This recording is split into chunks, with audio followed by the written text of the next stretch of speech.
Significant and prophetic title. The word discussion put me in mind of my promise to explain the story of my getting the title of Hemant Pant, and now I begin to relate the same.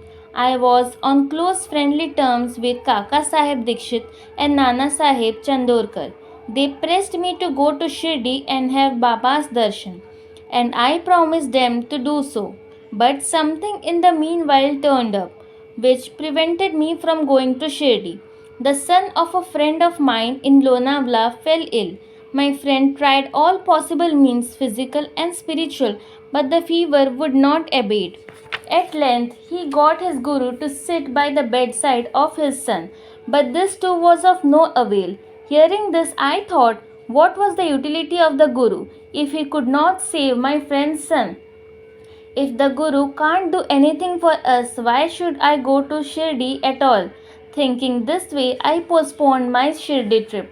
But the inevitable must happen, and it happened in my case as follows.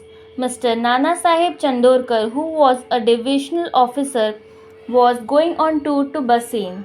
From Thana, he came to Dadar and was waiting for a train bound for Bassein. Meanwhile, a Bandra local turned up. He sat in it and came to Bandra and sent for me and took me to task of putting off my Shirdi trip. Nana's argument for my Shirdi trip was convincing and delightful, so I decided to start for Shirdi the same night. I packed up my luggage and started for Shirdi. I planned to go to Dadar and from there to catch the train for Manmad, and so I booked myself for Dadar and sat in the train. While the train was to start, a Mohammedan came hastily to my compartment and seeing all my paraphernalia asked me where I was bound to. I told him about my plan. He then suggested that I should go straight to Boribandar and not to wait at Dadar, as the Manmad mail did not stop at Dadar. If this little miracle or Leela had not happened, I would not have reached Shirdi next day as settled, and many doubts would have assailed me, but that was not to be.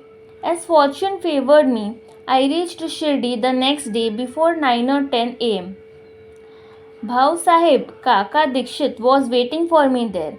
This was in 1910 when there was only one place with Satheswada for lodging pilgrim devotees. After alighting from the Tonga, I was anxious to have darshan.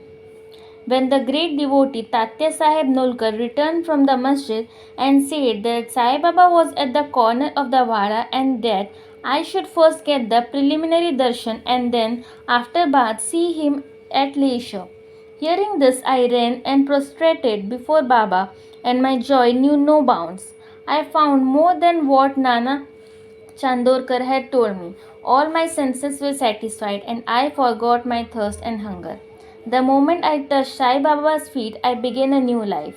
I felt myself much obliged to those who spurred and helped me to get the darshan. I considered them as my real relatives, and I cannot repay their debt. I only remembered them and prostrate mentally before them. The peculiarity of Sai Baba's darshan, as I found it, is that by his darshan and all thoughts are changed. The force of previous actions is abated and gradually non-attachment or the passion towards worldly objects grows up. It is by the merit of actions in many past births that such darshan is got, and if only you see Sai Baba, all the world assumes the form of Sai Baba. Hot discussion. On the first day of my arrival at Shirdi, there was a discussion between me and Bala Sahib Bhati regarding the necessity of a guru. I contended, why should we lose our freedom and submit to others? Why, when we have to do our duty, why a guru is necessary? One must try his best and save himself.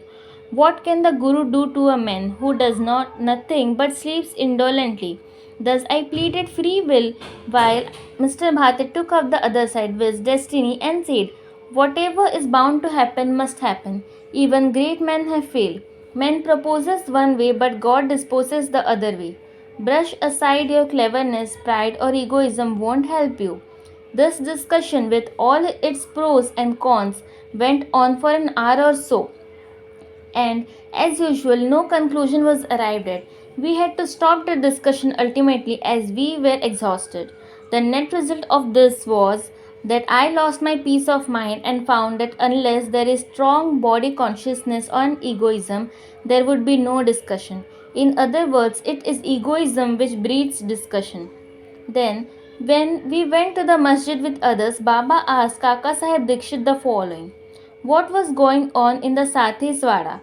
What was the discussion about? And staring at me, Baba further added, what did Hemant Pant say? Hearing these words, I was much surprised. The masjid was at a considerable distance from Sathewada, where I was staying and where the discussion was going on. How could Baba know our discussion unless he is omniscient and inner ruler of us all? I began to think why Sai Baba should call me by the name Hemad Pant. This word is a distorted form of Hemadri Pant. This Hemadri Pant was a well-known minister of the kings Mahadev and Ramdev of Devgiri of the Yadav dynasty.